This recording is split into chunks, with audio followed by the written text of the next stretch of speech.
Bienvenidos a este evento que organiza la sección 30 del Sindicato Nacional de Trabajadores de la Educación. En el marco de sus 70 años de la fundación de nuestro sindicato, es que se han estado realizando distintas actividades de índole deportivo, cultural y académico.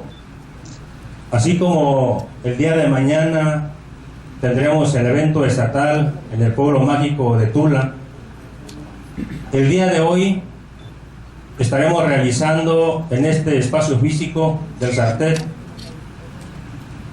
un panel sobre uno de los temas que sabemos es de interés de todos ustedes como educadores y de las futuras generaciones de educadores que también están aquí presentes.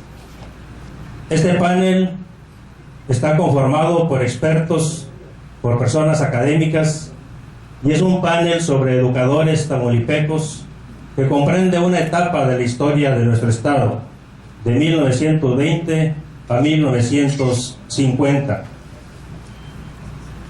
Disertarán sobre esta temática nuestro amigo, máster en historia y con más de 30 libros publicados, el licenciado Francisco Ramos Aguirre. También conforma el panel el maestro Domingo Reina Rodríguez, quien ha durante mucho tiempo realizado tareas académicas y educativas en la sección 30 y que es un conocedor de lo que es la historia de la educación en nuestro estado, fundador de una de las escuelas normales como es la normal de Jahumare, y durante mucho tiempo de su vida dedicada a la educación precisamente en el normalismo tamaulipeco. De la misma manera tenemos a una maestra de mucho prestigio académico como es la maestra Norma Débora Treviño, que también nos acompaña en el panel, y también Luis Fernando Blanco, quien es un licenciado en Relaciones y posgraduado en Relaciones Interpersonales. Tanto el compañero Francisco Ramos como Luis Fernando acaba de presentarnos nuestro dirigente, el profesor Jesús Rafael Méndez Salas, ante los medios de comunicación como los embajadores del CENTE. Así se denomina este programa de los 21 programas prioritarios que está atendiendo en este momento nuestro sindicato. Uno de ellos es el programa de embajadores del CENTE. Con este programa pretendemos reposicionar socialmente al maestro, darle a conocer a la sociedad la importante labor que realizamos los maestros dentro y fuera del espacio áulico. Para eso se han nombrado a estos dos embajadores. Nosotros mismos, como pertenecientes a un sindicato, no podemos hablar bien de lo que hacemos en el gremio, porque decimos alabanza en boca propia es vituperio. Teníamos que nombrar personas externas, como es el caso de Luis Fernando y es el caso de Francisco Ramos. Son personas profesionistas con solvencia moral, con una ética profesional a toda prueba, y que sabemos que como trabajadores de la educación estamos muy bien representados en su persona y en su presencia para, con este tipo de actividades y otras más que se van a realizar a lo largo de un año, poder darle a conocer cuál ha sido la labor de los maestros a través de la historia. Cada historia de éxito que hay en cada individuo, atrás de esa historia de éxito, por supuesto, estamos los maestros. Pero eso necesitamos decírselo a la sociedad. De alguna manera, poder atenuar un poco de los ataques que se han recibido por parte de los medios de comunicación. Queremos decirles a toda la sociedad, los maestros somos los constructores de la actual sociedad. Los maestros, con nuestra labor cotidiana, construimos las sociedades de todo el mundo. Gracias por estar aquí presentes, gracias por hacerse partícipes de esto que va a ser a lo largo de todo un año, y esperamos siempre contar con su presencia, con su respaldo, y que ustedes también sirvan de portavoces y lo puedan comunicar a sus compañeros de trabajo, a sus familias, y les puedan decir: el Sindicato Nacional de Trabajadores de la Educación está emprendiendo actividades tanto deportivas, culturales y académicas como la que vamos a presenciar el día de hoy. Gracias por estar aquí, y en un momento más va a subir el profesor Jesús Rafael Méndez Salas. Entrando él, vamos a dar inicio a esta actividad. Muchas gracias.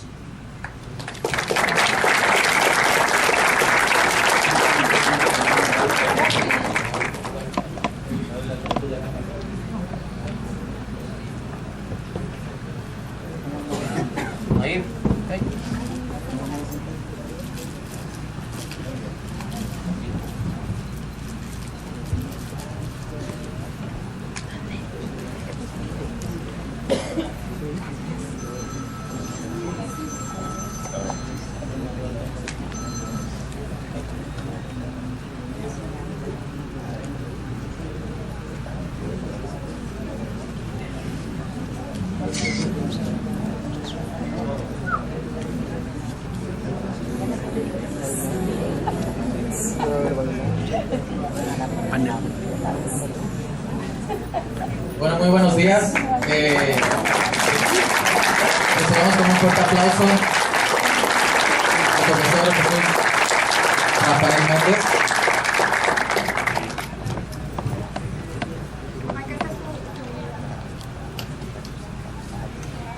Quien es el titular de la sección 30 del Sindicato Nacional de Trabajadores de la Educación. Muchas gracias. Queremos agradecer a nombre de los panelistas, a nombre de quienes fuimos nombrados como embajadores, su asistencia y sobre todo, como ya lo dije hace un poco, su confianza.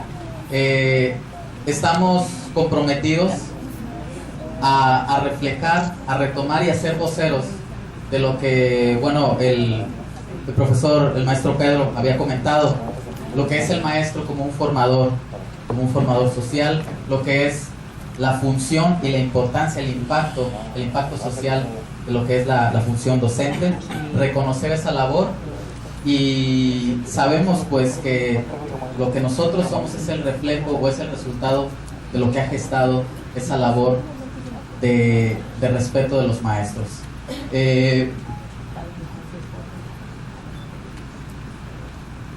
Una vez más nos acompaña el maestro Francisco Ramos Aguirre.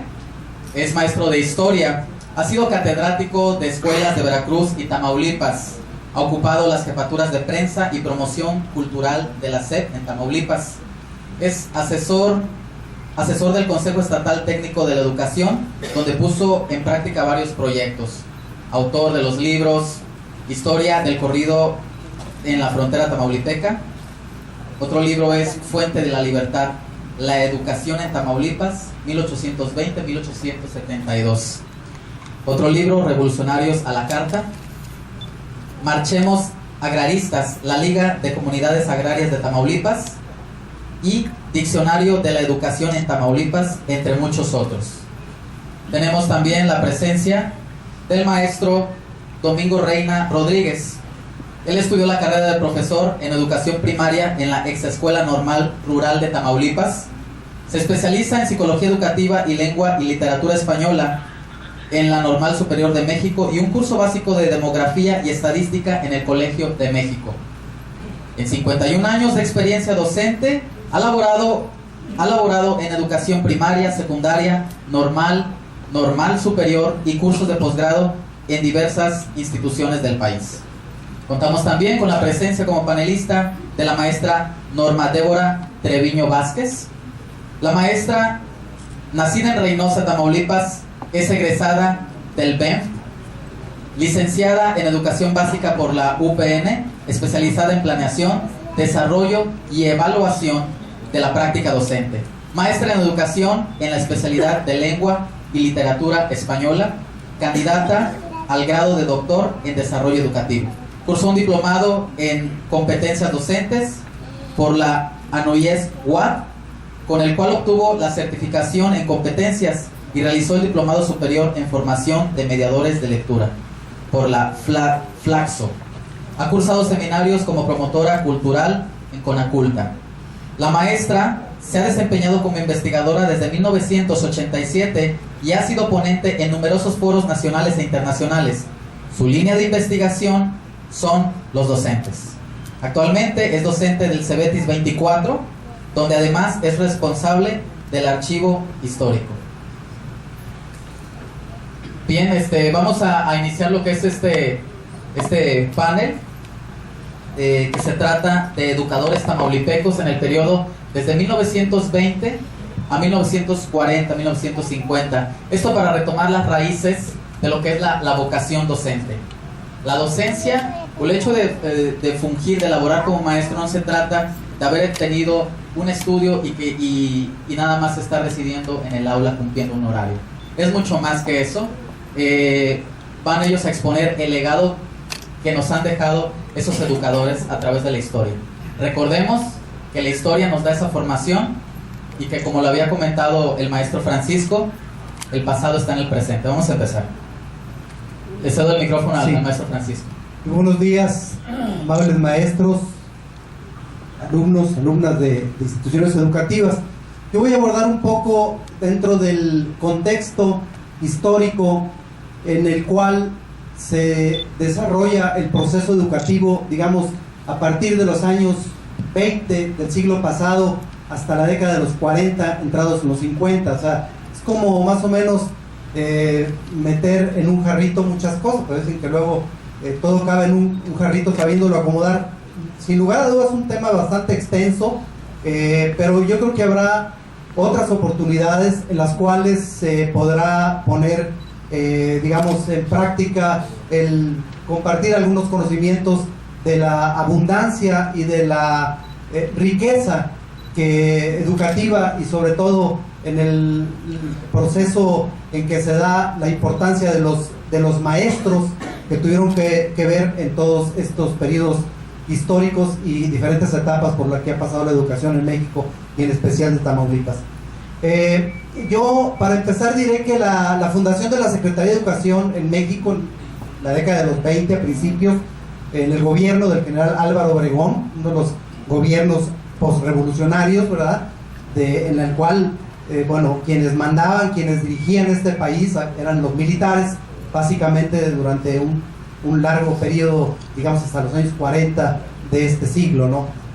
Y bueno, la creación de la Secretaría de Educación, y a la cual fue, digamos, encomendada esta misión al maestro José Vasconcelos, creo que fue el aspecto más importante de la Revolución Mexicana. La revolución no solamente se concretó en el aspecto militar, en el aspecto de la lucha, de las armas, de las guerras, de la gran revolución que se da a principios del siglo XX en este país, sino que también derivan otras revoluciones, digamos, la revolución obrera, el aspecto laboral que se da en la Constitución mexicana. Se da también una revolución cultural, educativa, muy importante en esta época, y desde luego también una revolución que tiene que ver con la reforma agraria. Entonces, en esos tres aspectos, los gobiernos de la revolución estuvieron muy ocupados durante muchos años. Bueno, pues organizar la tarea educativa en esa época no era una labor sencilla, desde luego para el secretario de Educación, como lo fue este hombre ilustre Vasconcelos, ¿no? Lo que quiero mencionar es que Tamaulipas no permanecía, digamos, indiferente a un proceso educativo que ya se estaba dando aún antes de la Revolución Mexicana. Yo quiero, o en el proceso de la Revolución Mexicana, yo quiero señalar, por ejemplo, la labor que realizó Lauro Aguirre, que luego lo va a abordar con mayor profundidad el maestro Domingo, en el periodo de gobierno en 1913, 15 más o menos, de Luis Caballero. Este personaje ilustre es sin lugar a dudas un maestro emblemático para los tamaulipecos, porque en esta época se funda precisamente la Dirección de Instrucción Pública entre 1914 y 1916, y entonces creo que es recomendable leer el informe que él presenta al gobernador en esa época para percatarnos de la importancia y del estilo personal que él pone a su función como maestro, pero sobre todo, digamos, la promoción que él da, el impulso que proporciona a la educación en esa época, al rodearse de muchísimos maestros, amigos de él, que habían sido compañeros y maestros de él en la Escuela Nacional de Maestros. Muchos de ellos vienen a Tamaulipas a colaborar en este proyecto educativo y sin lugar a duda lo enriquecen sustancialmente, ¿verdad? O sea, son maestros que tenían una presencia a nivel nacional y que, digamos, a pesar de los años convulsos que se tenían en ese entonces, aceptaron venir aquí a la entidad de Tamaulipas. Y eso desde luego nos habla de la personalidad del maestro Lauro Aguirre. Me parece que los maestros tamaulipecos, ¿verdad? Los maestros son herederos de una tradición muy importante de la educación liberal que se enmarca desde el siglo XIX. Y me estoy refiriendo principalmente a dos instituciones que marcaron la pauta en el aspecto, digamos, del desarrollo educativo, pero sobre todo del desarrollo del normalismo en la entidad. Me refiero al Colegio de San Juan de Matamoros, fundado casi a poquito más de finales del siglo XIX, y el Instituto Científico y Literario de Ciudad Victoria, que es fundado por Luis Puebla y Cuadra a final del siglo XIX. Aquí se da el proceso de formación de numerosos mentores, de numerosos maestros, quienes después serían, digamos, el relevo generacional o digamos los herederos de esta educación con tintes liberales que se presenta en el estado de Tamaulipas. Entonces estaríamos hablando, por ejemplo, de Juan B. Tijerina, estaríamos hablando de Alberto J. Argüelles, de Luis Puebla y Cuadra, de Pigmenio García, de Ernesto de Quératri. Digamos, ellos establecieron toda una tradición pedagógica en ese momento, ligada desde luego en el contexto del noreste de la República Mexicana, es decir, de Nuevo León y de Coahuila. Casi los procesos educativos, como los procesos históricos, no se dan aislados, ¿verdad? Se dan dentro de una región, se dan dentro de un contexto, y muchas cosas que se están, digamos, presentando en ese momento histórico en otras entidades de la República, también Tamaulipas también se presentan en otras entidades. Lo que quiero decir también es que Tamaulipas, a lo largo de su historia, y con esta herencia, digamos, pedagógica, con esta carta de naturalización o con este acta de nacimiento que se da, ha sido desde muchos años, o lo fue desde muchos años, semillero de educadores que recorrían prácticamente, digamos, muchos de los estados de la República, en donde lograron también llevar digamos, el combate a la ignorancia a través del conocimiento pedagógico y la enseñanza en instituciones y planteles escolares de muchos lugares del país. Yo quiero mencionar que el caso de Rafael Tejeda Puente, de Arquímedes Caballero, de Francisco Nicodemo, de Isidoro Salazar, del maestro García García, de Elvir Rangel de la Fuente, pues ellos fueron, digamos, la generación que le siguió a los maestros que habían sido los fundadores de los planteles educativos, como el Instituto Científico y Literario y como el Colegio de San Juan. Creo que el magisterio tamaulipeco siempre ha tenido una presencia importante en el país. Quiero mencionar también al maestro Andrés Osuna, que había sido director de educación en Coahuila, fundador de la Escuela Normal, y que antes de ser el gobernador de Tamaulipas, porque anteriormente los maestros tenían mucha participación en actividades políticas y en actividades también en las cuales se convertían en personajes relevantes para el desarrollo de las entidades o de los municipios. Antes de haber sido el gobernador de Tamaulipas, fue director de educación en el Distrito Federal. Entonces Carranza lo envía en una coyuntura política de problemas que había aquí en la entidad y se convierte en un notable impulsor de la educación en el estado. Este personaje, don Andrés Osuna, bueno, pues les quiero decir que él elevó los recursos educativos de 23,000 pesos que se ejercían para la educación en aquella época a cerca de 1 millón de pesos, que era muchísimo, digamos, en cuanto a la cantidad con la que él había iniciado su gobierno, más o menos entre 1920 y 1921. él creó numerosas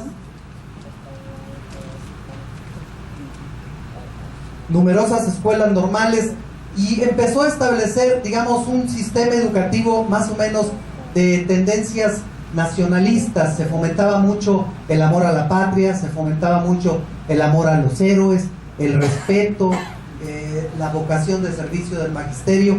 Y entonces, en este contexto, se empezó a dar una tradición de la escuela nacionalista, de la escuela en la que nos quería, en los que se educaba a los niños y a los jóvenes en el sentido del amor a la patria y de nuestros recursos y de nuestro patrimonio cultural que en esa época teníamos.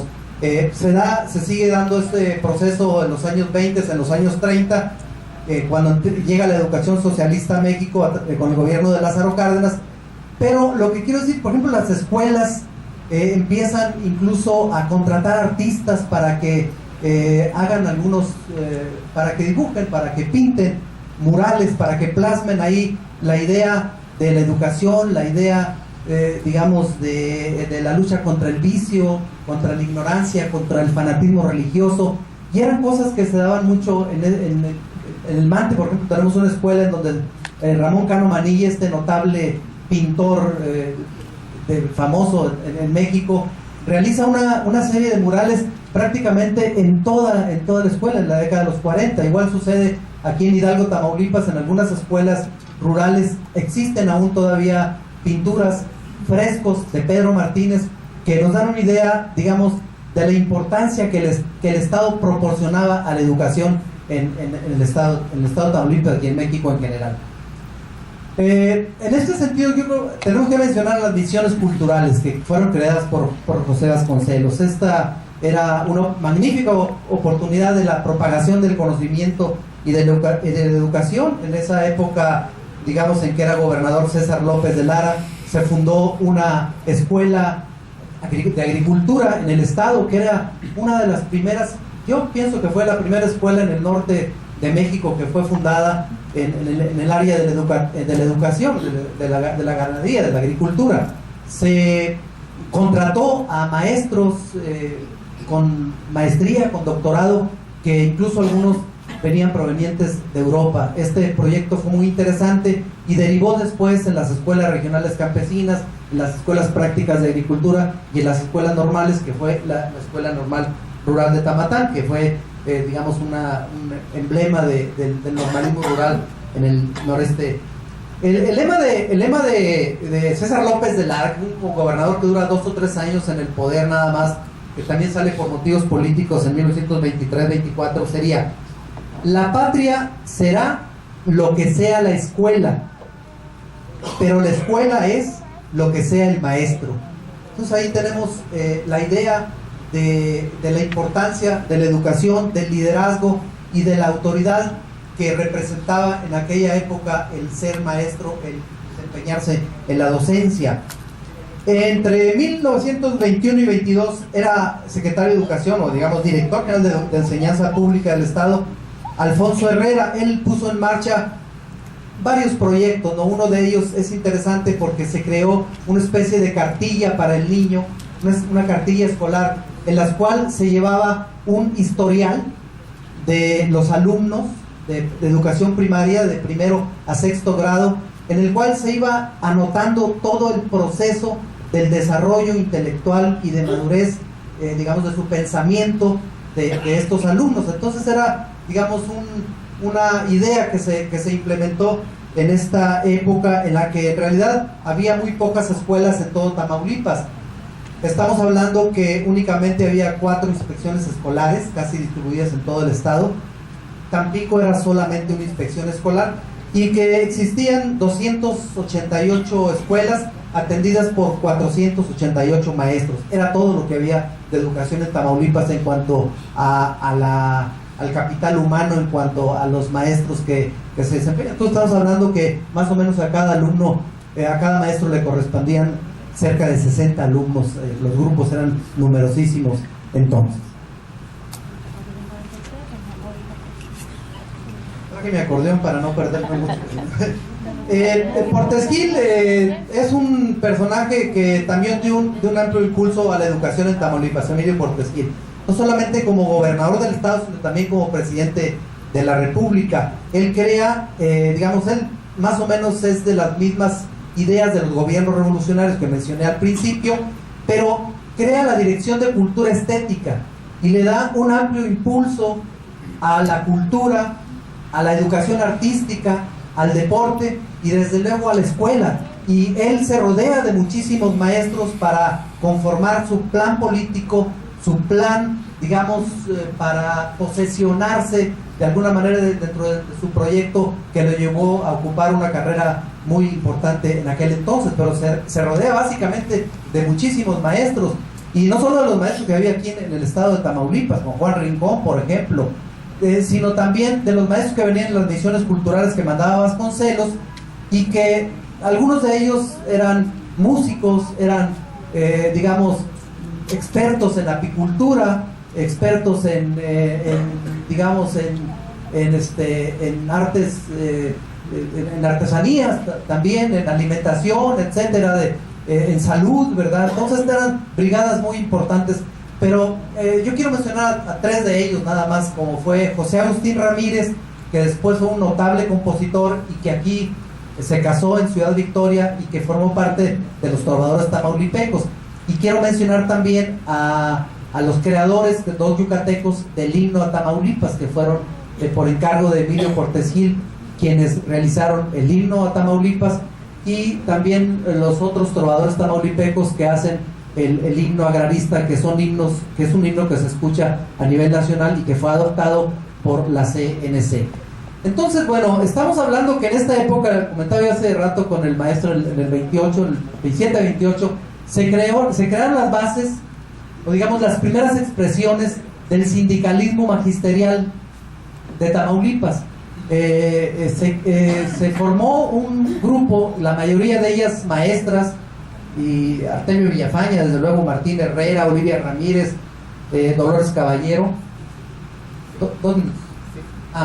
Bueno, se crea digamos, esta sociedad o este organismo, del cual se partirá después para crear la Unión Magisterial de Tamaulipas en la década de los 30, y en la cual hubo una participación muy importante del magisterio de la entidad para crear, pues, primero la federalización de la enseñanza que se da en el gobierno de Lázaro Cárdenas, el gobierno socialista de Lázaro Cárdenas, y después para crear el Sindicato Nacional de Trabajadores de la Educación, que se da en la Ciudad de México a principios de la década de los 40 y que precisamente en estos años cumple 70.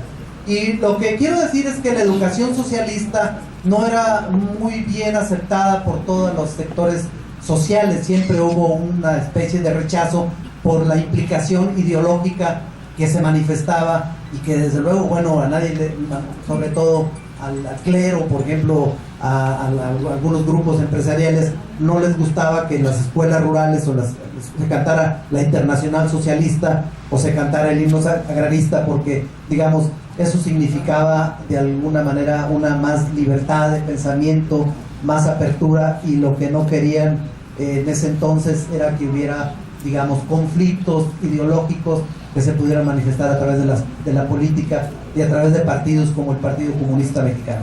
Pero aún así Tamaulipas fundó algunos grupos de maestros socialistas, por ejemplo Eutimio Martínez Lara, allá en Higuera, Tamaulipas. Aquí en la Escuela Normal y Preparatoria se fundó una revista Reloj por Edmundo Valadez, un cuentista reconocido al paso de los años, y era un órgano informativo de los estudiantes socialistas. Y desde luego también se fundaban escuelas como la Redención del Proletariado, que ustedes conocen, que está aquí en la Colonia Madero, que de alguna manera va implícito una situación del momento político, del momento que se vivía en aquel entonces.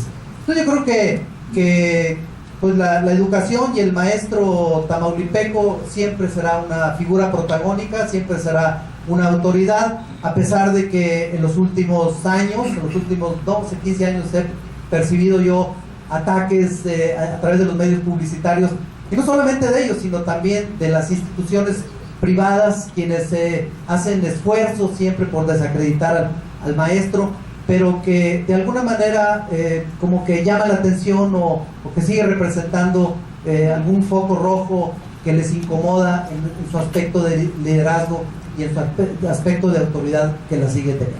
Muchas gracias. Muchas gracias, maestro. Seguimos con la presentación del maestro Domingo Reina. Adelante, maestro, por favor. Le cedemos el micrófono.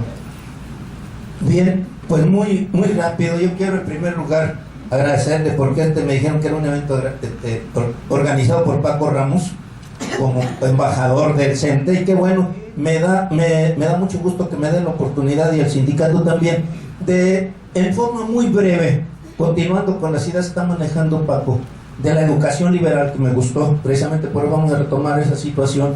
Y bueno, voy a salir un poquito de la línea marcada por la edad, por la convocatoria, porque realmente la escuela no surge en ese momento. O sea, la idea de escuela tendremos que, y sobre todo de esa educación liberal, tenemos que situarla necesariamente con el liberalismo juarista.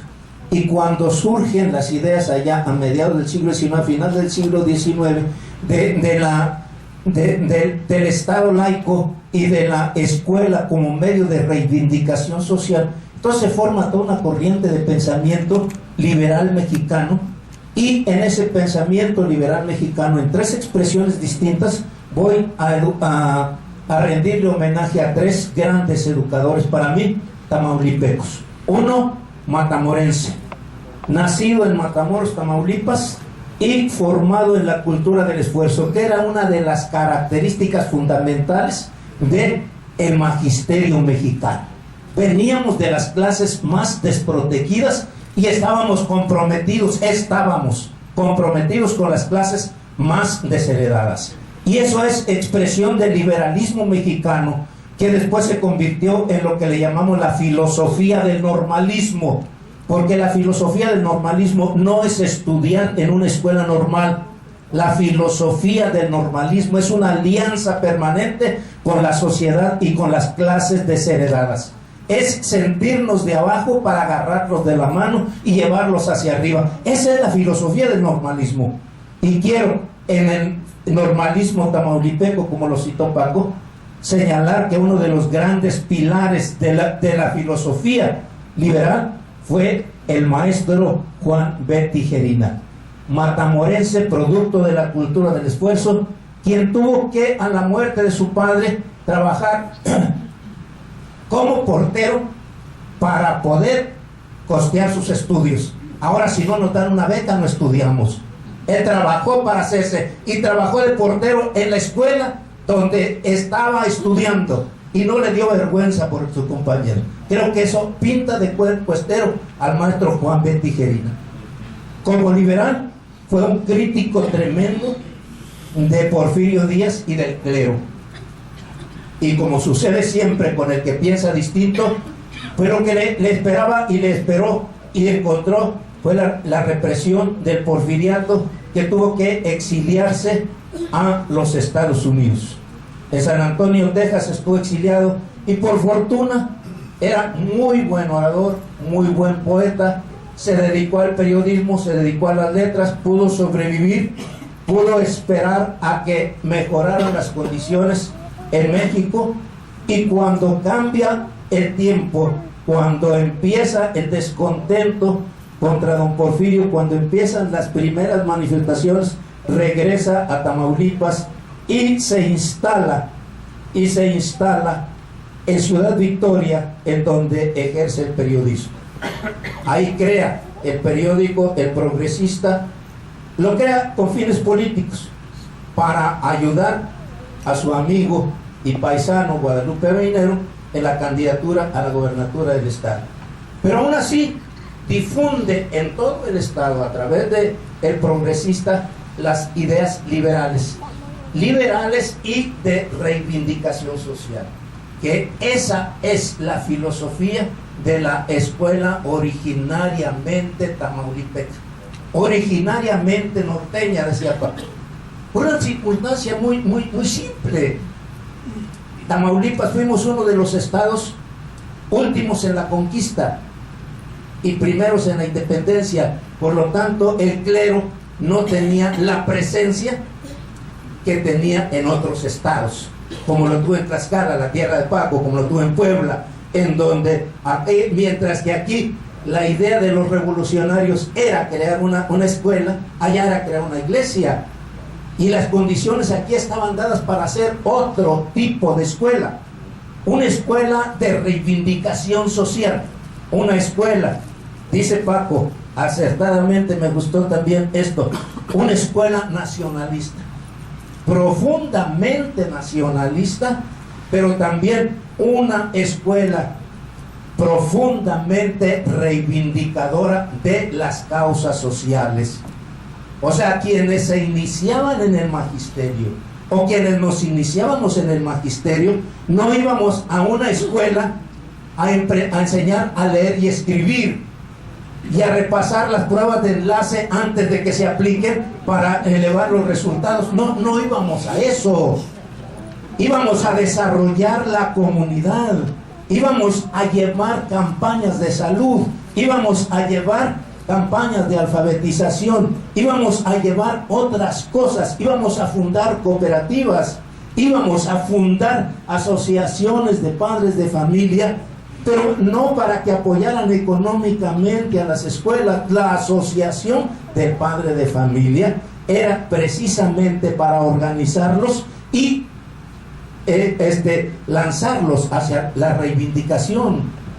Por eso no es una casualidad tampoco que la reforma agraria, el reparto de tierras, se haya iniciado en Tamaulipas, mientras que nosotros tenemos estados, ejidos que están celebrando 80 años. En la región lagunera los ejidos son mucho más jóvenes, y para ellos el agrarismo les llegó muy tarde, precisamente porque aquí estaban dadas otras condiciones. Estaba incubado en la sociedad tamaulipeca un sentimiento liberal que se reflejaba en las acciones de los hombres, que se reflejaba en las acciones de los maestros y que orientaba las prácticas.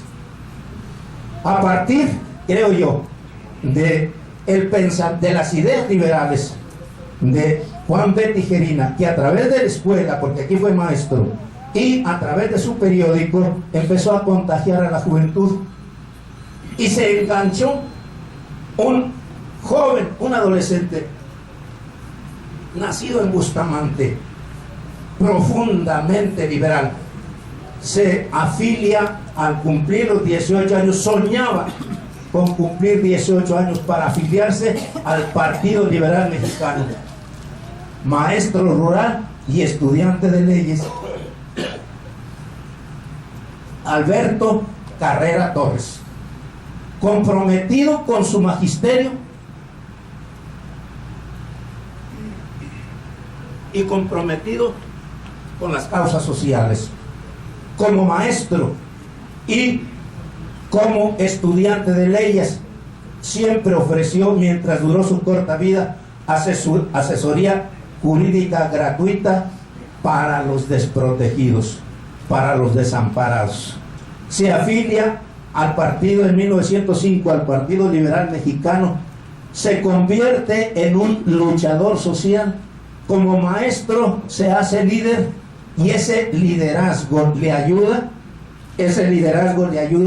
a convertirse en revolucionario. Participa en los ejércitos de Madero, posteriormente se levanta contra Victoriano Huerta, y es, como ser humano, como profesor también, el que dicta la primera ley agraria en este país.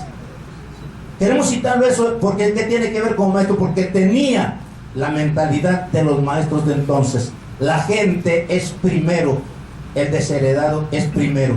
Y ahí tenemos una expresión de un maestro que va a la revolución para hacer que sus creencias en educación y en reivindicación social se cumplan.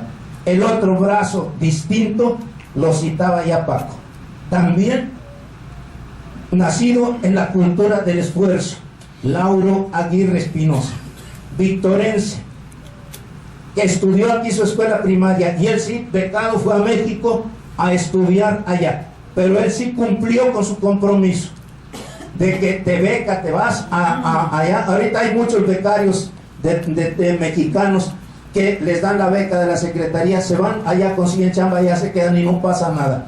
Él se fue becado a México, pero regresó aquí cuando terminó el maestro a prestar sus servicios, a hacer una labor brillante como maestro, que le llevó a ser director de educación en Tamaulipas. Y después le dijeron, oye, tú sabes, tú vales mucho, vas a ser maestro del Instituto Científico y Literario, por capacidad demostrada. Por capacidad demostrada. Eso tendríamos que reflexionarlo también. Se llegaba por capacidad demostrada a los lugares que estábamos ocupando. Laura Aguirre, decía Paco, un reformador de la escuela primaria. ¿Cuáles fueron sus preocupaciones? La coeducación. La coeducación, fue el que aplicó la coeducación primero en Tamaulipas y después se generalizó en todo el país. Recuerden que antes los niños con los niños y las nenas con los nenes. La escuela de varones y la escuela de mujeres, no todos juntitos. La coeducación, la vinculación de la escuela con la comunidad. Decía Laura Aguirre, no vamos a llevar los niños a la escuela, vamos a llevar la escuela a la comunidad. La escuela tiene que darse en todo eso.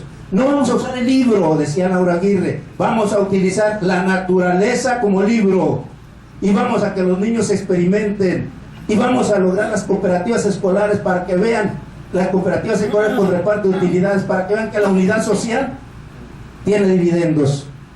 Muchas de las cuestiones que nosotros conocimos, que nosotros practicaron, fueron la herencia de la pedagogía liberal tamaulipeca.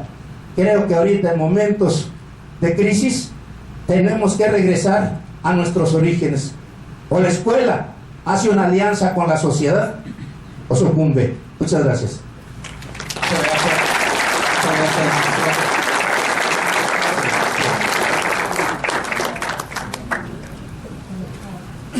Adelante. Sí, adelante, maestra Nora de Obra Treviño. Buenos días. Buenos días. Sí. Bien, agradezco a la Sección 30 y a los organizadores de este evento el haberme invitado a esta actividad. Quiero presentarles algunos avances de un trabajo de investigación, si me permiten.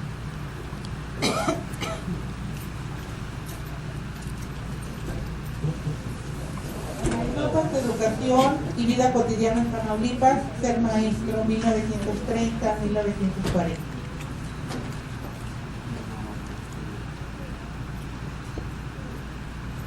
Permítanme presentarles a Conchita. Conchita Flores Izaguirre nació en 1919 en Congregación Unión Morales, en el municipio de San Carlos, Tamaulipas. Hija de maestros, hija de una familia de maestros, maestra rural. Ella murió trágicamente el 12 de septiembre de 1938, a los 19 años. Profesora y directora de escuela primaria en el ejido San Rafael del municipio de San Carlos, Tamaulipas. Ella, sabemos de ella y de otros como ella por el correo que circulaba asociado al tren, asociado al ferrocarril, el ferrocarril central mexicano Tampico-Monterrey, que pasaba por otros en este tramo de Ciudad Victoria a Linares y a Monterrey. Para aquellos que son de aquí de Ciudad Victoria, recuerdan el Puente Negro sobre el río San Marcos. Esta fotografía es de 1890. Bien, los ferrocarriles desempeñaron un importante papel en la vida familiar, social y de la comunidad y contribuyeron al crecimiento del sistema educativo mexicano, al impulso educativo de la revolución. Estamos hablando de una época en la que acaba de pasar la revolución y comienza a extenderse la dispensación de una sociedad más pacífica después de los años turbulentos. Pues bien, en nuestro problema de investigación hemos tratado de reconstruir cómo era la vida cotidiana de los maestros y las escuelas en la región centro de Tamaulipas en los años de 1930. Ahí están las cartas tal como las encontramos. Nuestro objetivo ha sido contribuir a profundizar el conocimiento de la historia regional de la educación y a hacer aproximaciones a los aspectos de la vida cotidiana de los maestros. ¿Qué es lo que queremos? Queremos que personas comunes como nosotros puedan tener una visión sobre la educación rural de la época, de la que muchos de nosotros provenimos, y poder hacerlo a partir de las propias palabras de los maestros de entonces. Teorías aparte de la representatividad de historia de vida, etcétera, pero queremos mostrarles esta parte del proyecto. Bueno, Conchita Flores, que sabemos de ella por esas cartas, nació el 11 de septiembre de 1919. Este es su certificado de primaria. Si algunos de ustedes recordarán, había una escuela oficial elemental y una escuela superior. Y en este caso, bueno, pues el certificado ni siquiera tiene foto. Los fotógrafos pasaban de vez en cuando por el pueblo y la gente se vestía muy formal para irse a tomar una foto. Cuando tenía 15 años, sin preparación, Conchita comenzó a trabajar a recomendación de la Liga de Comunidades Agrarias como maestra y trabajó de 1935 a 1938. En algún momento su papá le dice al hermano que permute lugares que haga una permuta con Conchita. Así que tú eres hombre, tú puedes ir y venir. Conchita tenía que ir en ferrocarril hasta Estación Carrizos y luego a caballo 2 horas para llegar hasta San Rafael. Y entonces permutan lugares. Un día después del cumpleaños, de que cumple 19 años, Conchita viene a trabajar al Ejido Santa Librada. Se baja del autobús y al cruzar la carretera, ¿se imaginan lo que era la carretera en ese entonces? Un carro pasaba ya de vez en cuando. Bueno, pues el único carro que pasó la atropelló. Fue una tragedia, una verdadera tragedia. La maestra recién llegada la atropellan al ir a trabajar. Para ir a Santa Librada había que tomar el autobús de Ciudad Victoria a Ciudad Mante. No había pecera para llegar. Y bueno, el secretario particular del gobernador avisa por telégrafo que se les avise a sus familiares que la atropellaron. El secretario particular. Y hablemos ahora de la correspondencia. Sabemos de ellos porque en las cartas se habla de muchas cosas. Se habla de los sucesos importantes, familiares, etc. Hasta una visita del presidente de la República se menciona en las cartas. Pero sobre todo se habla de la escuela en la que trabaja. En las cartas Conchita menciona que hay reuniones de directores. Tenía que ir a Garza Valdés a las reuniones, a los centros de cooperación del magisterio, porque los maestros siempre se han preparado. Los centros de cooperación del magisterio eran para actualizarse, para trabajar, para compartir. Pero bueno, había que ir a caballo y luego en tren, estar todo el día y luego regresar. Se habla de libros de texto que se compran con el salario, se compraban con el salario del maestro, salario que llegaba 3 meses tarde o 6 meses tarde, para poder comprar los libros para los niños. Encontramos las cartas de muchas formas diferentes. ¿Sí? Papel, el que hubiera, el que se encontrara, a mano y a máquina, de lo que se pudiera. Y vamos a encontrar también que en estas hojas se habla sobre todo de lo necesario que es el trabajo de los maestros. Las cartas no hay tiempo para mostrárselas todas, pero resulta con que tenían que llegar a través de interpósitas personas para que se pudieran encontrar. A la maestra le hicieron llegar 24 cuadernos y 18 lápices que le habían conseguido para sus alumnos en San Rafael. Y le hicieron llegar libros de texto, un libro de física, así le llamaban, y un libro de lectura para que pudiera trabajar con sus alumnos.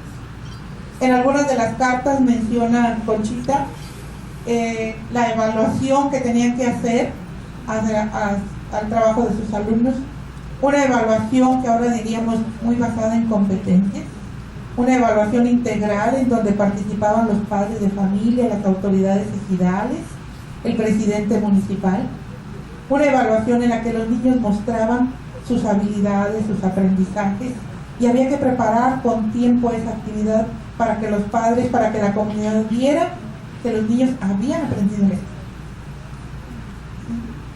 Y en las cartas están prolijamente descritos los procesos que hacían. Hay un diario, en una de las obras encontramos un diario en donde ella va registrando los problemas razonados que les va a poner a sus alumnos, el examen que se va a realizar de lectura y cómo se va a calificar la escritura, cuáles van a ser los parámetros para esa evaluación. El trabajo de maestra tenía muchos aspectos diferentes. Aquí está su nombramiento. Hay un nombramiento por cada año, una asignación, se le manda a un ejido diferente y regresa. Y aquí se le libera para que usted ya pueda disfrutar las vacaciones generales que le corresponden, ¿sí? Y se lo dan el 4 de agosto de 1937. Está liberada para disfrutar sus vacaciones. Aquí está, estos son hojas de su cuaderno, de su diario, donde ella lleva el registro. Ahí dice problemas, los problemas que le puso a los niños y cómo los iba dando su clase. Los maestros siempre han preparado sus clases. A veces se registran en cuadernos escritos a lápiz, a veces ahora se registran en computadoras y se hace una organización prolija. Los maestros siempre han preparado sus clases. Los materiales de trabajo de los maestros son variados. Aquí está donde piden que le manden cosas, que los va a pagar el día último del mes, ¿sí? Dile a mi madre que nomás que nos paguen, le mando para tu asistencia. Es una historia conocida. Hay que pagar asistencia allá en el lugar donde se trabaja, ¿sí? Hay un libro de gramática, ¿sí? Hay un libro de nuestra patria que se envía. Esa ha sido siempre la preocupación de los maestros, que sus niños aprendan, que tengan algo que estudiar. Las festividades son una parte muy importante de la vida escolar. Nos encontramos en el archivo de esta persona el día en que les dicen, el oficio en que les dicen hay que celebrar el Día de la Madre. ¿Qué dice? En 1936. Tenemos nosotros cómo se le pedía que fuera. Iba a ir la hijita, iba a ir hasta Garza Valdés, era un viaje muy largo, a caballo, en tren, y luego estar allá todo el día, buscar donde dormir, tomar el tren de regreso, luego recoger los caballos y volver a elegir. Había que combinar trabajo y familia. A manera de conclusiones, esto es precisamente a través de este trabajo de investigación como podemos nosotros ir retomando como astillas, como si fueran fragmentos de un espejo, pequeñas visiones sobre mundos que ya se fueron, pero son mundos que están aquí, son mundos que siempre están presentes. El maestro Paco mencionaba, el pasado está siempre en el presente, no podemos negar. El trabajo en las escuelas, el trabajo de los maestros es un trabajo cotidiano, es un trabajo que se hace así como lo hicieron muchas veces los papás de ustedes y fueron maestros. Y ahí están sus documentos, sus materiales. ¿Sí? Comencemos entonces por revalorar el trabajo de nuestros familiares maestros. ¿Sí? A veces decimos, vamos a tirar todos esos papeles viejos, ya no te sirven, ya estás jubilado, ¿para qué los quieres? Para eso. Un epílogo, si me permiten. Esta es una carta. El maestro Olayo Ochoa fue uno de los inspectores de mucho tiempo, con muchas escuelas a su cargo. Y bueno, pues cuando atropellaron a Conchita y ella murió, pues el maestro, el inspector, mandó una carta. Que además era medio pariente de ella, ¿verdad? Porque eran de la misma región. Y esta es una tarjeta que le mandaron no a Conchita, sino a una hermana de ella que también fue maestra. Se lo manda una de sus alumnas. Una tarjeta de felicitación. Y aquí está un nombramiento que le dieron a ella, a una hermana de Conchita que también fue maestra. Y siempre, sus 30 años fue maestra rural. Siempre fue maestra rural. Y aquí se le pide que vaya a una importante conferencia que fue sustentada por el profesor Mario Aguilera, director federal de educación. Los maestros siempre le dan conferencias. Los maestros a veces trabajan no con un grupo, sino con 2 o con 3, con niños de diferentes edades. Y siempre se trabaja con ellos de diferentes maneras. ¿Se fijan? Bien, muchas gracias.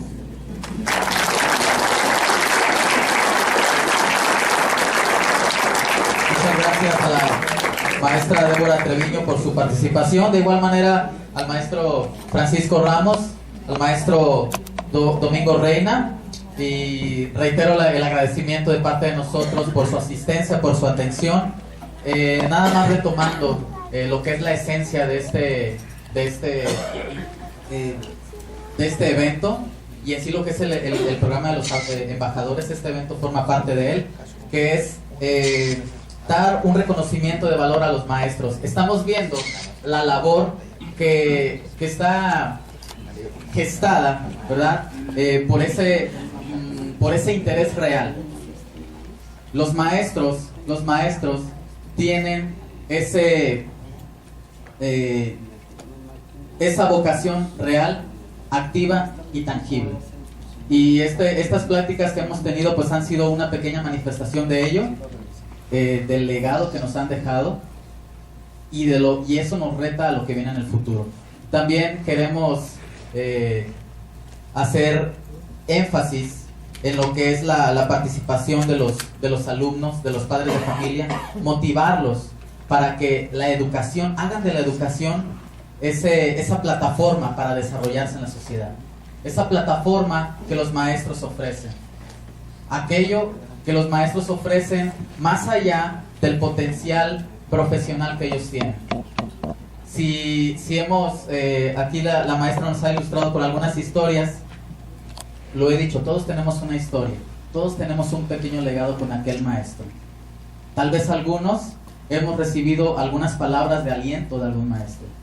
Tal vez algunos otros hemos visto aquellas lágrimas cuando el maestro se despide de su grupo al terminar el ciclo escolar. Como bien sabemos, los ojos, se ha dicho, los ojos son las ventanas del alma. Y cuando eso sucede, estamos dándonos cuenta que el maestro entrega su corazón. Muchas gracias. Vamos, sí, se le invita al profesor Rafael Méndez, al maestro Francisco González y representantes de la sección 30 del CENTES.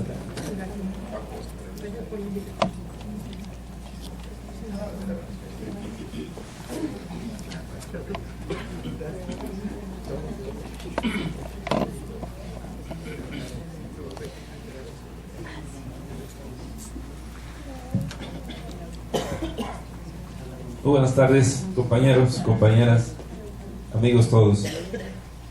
Yo creo que esto nos hace reflexionar en muchas cosas que actualmente estamos viviendo.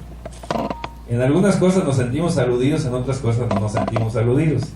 Recapitulando algunas cosas de aquí de los panelistas, que de entrada pues les agradezco mucho que estén aquí con nosotros. Decía el profesor Domingo, para aclarar el tema, que una de las cosas que él tocó, los embajadores del CENTE es una estrategia de difusión sobre lo que es el docente, pero visto desde la óptica de alguien que no es docente o que no es del gremio, que es el caso de aquí y del compañero José Fernando. A partir de hoy, estrategias como estas pues ellos nos van a ir ayudando y nosotros les vamos a ir facilitando las cosas como sindicato para que nos den esa perspectiva de qué significa el docente a través de la historia, desde que México como institución se conformó, que ya aparte aquí lo dijeron ellos en la historia de esto. Ellos serán los embajadores del CENTE, en particular de la sección 30. Pero aparte, pues hay este panel en donde ustedes ya escucharon qué temas se trataron. Cuando digo que algunas cosas me siento aludido, nos sentimos aludidos, otras no. Por ejemplo, dice uno actualmente, si ustedes se dieron cuenta, ¿cómo es la historia del docente? Y parece que hoy lo que hacemos precisamente con esa reforma educativa tan nombrada, pues son cosas que ya se hacían, son cosas que hacemos, que a lo mejor algunos todavía no han entendido que es nada más retomar la normatividad de las cosas, es hacer las cosas, pero aparte hacerlas bien. Y ante eso pues nadie debe tener ningún temor. Si se fijan desde cuándo están hablando cantidad de alumnos, de cómo se tiene que informar, del diario de campo, que yo creo que todos alguna vez lo hicimos, el diario de campo, ¿no? Que alguien nos enseñó la normal que tener todos los días decir, y lo valioso que es ese diario de campo, ¿no? Todas esas cosas, una vez más con este panel, pues nos da la seguridad, en lo particular en Tamaulipas, de que estamos haciendo las cosas bien, y que por eso esa reforma educativa ha transitado en Tamaulipas bien, ha transitado con la seguridad de que no es nada más que recuperar la esencia de la educación mexicana, y en particular de que nuestro sindicato debe estar acorde a estos tiempos. El sindicato actual tiene que estar acorde a estos tiempos, recuperando lo que es la escuela de calidad. Y decía el maestro Domingo, y le doy la razón, hay que recuperar la vocación, o por lo menos yo voy más allá. Si no somos maestros de vocación, por lo menos aplicarnos a hacer lo que nos corresponde, porque a veces la vocación es un poquito más. La vocación es una cuestión de vida, es una cultura, pero a lo mejor por diversas circunstancias nos tocó ser maestros, pero hay que aplicarnos a ser maestros, a dar resultados como tal. Lo digo porque siento que es necesario también que dialoguemos sobre eso. Entonces, pues de veras, de antemano, agradecerles mucho. Yo creo que este tema nos hizo reflexionar sobre tantas cosas, pero además, pues, son temas actuales. Ahorita estuvimos en una rueda de prensa, lo cual también les agradezco mucho la participación de ustedes dos. Nos gustó mucho la participación en la rueda de prensa porque nos dimos claramente cuenta de la importancia de que alguien de afuera nos diga cómo estamos haciendo las cosas, pero además qué hay que hacer, y aparte cómo hacerlo, y hacerlo mejor. Me gustó mucho la participación de ustedes en la rueda de prensa. Yo creo que no nos equivocamos al elegirlos. Cuentan con todo nuestro apoyo del Comité Ejecutivo Seccional de un servidor para que nos sigan ayudando en esto. Y los panelistas, la suma del profesor Domingo, pues toda una institución. Lo digo yo en broma y sin ofenderlo, ya se inventaría de nosotros y no lo vamos a perder.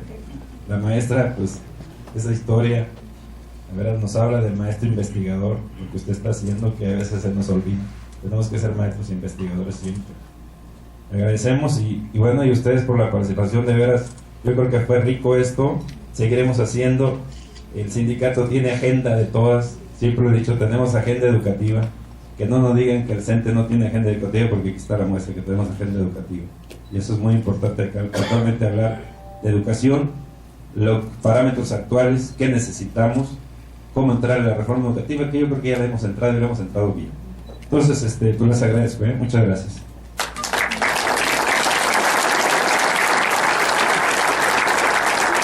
Y bueno, vamos a permitir darle un pequeño reconocimiento a los panelistas. A nombre de la sección 31, servidor, maestra Norma Débora Treviño Vázquez. Muchas gracias por su participación.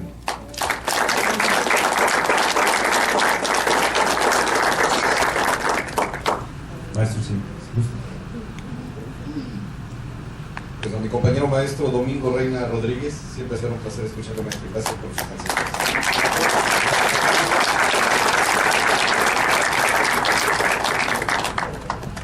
Y a uno de nuestros embajadores, Francisco Ramos Aguirre, de veras, muchas gracias.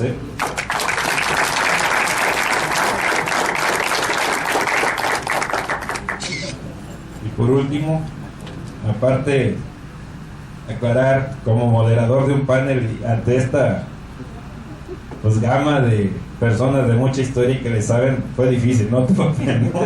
Yo lo vi como que estabas en qué momento le quito la palabra, en qué momento.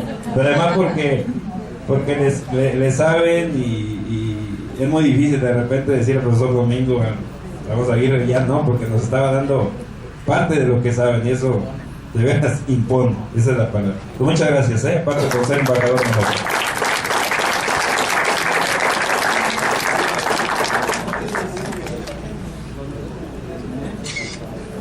Y ahora, a partir de hoy, como ya saben y ustedes lo aceptaron, porque hay un documento donde ellos aceptan ser embajadores de la sección 30, es el nombramiento que otorgamos como embajador decente a Francisco Ramos Aguirre. Muchas gracias y estamos con al igual a Luis Fernando Blanco Sánchez. Aquí también una aclaración. Buscamos si se fijan, con todo respeto, maestro, la juventud y la experiencia para que haya una conjugación de esfuerzos pero de veras, bien agradecido, de veras, había situación, ya ven cómo son los de prensa, pero si lo hubieran visto cómo hablaron de ciertas situaciones, y eso nos enriquece como sindicato, eso nos ayuda mucho para tener esos retos a los cuales tenemos que enfrentarnos con la valía de personas como ustedes. Muchas gracias. Gracias, compañeros y asesoras por el tiempo.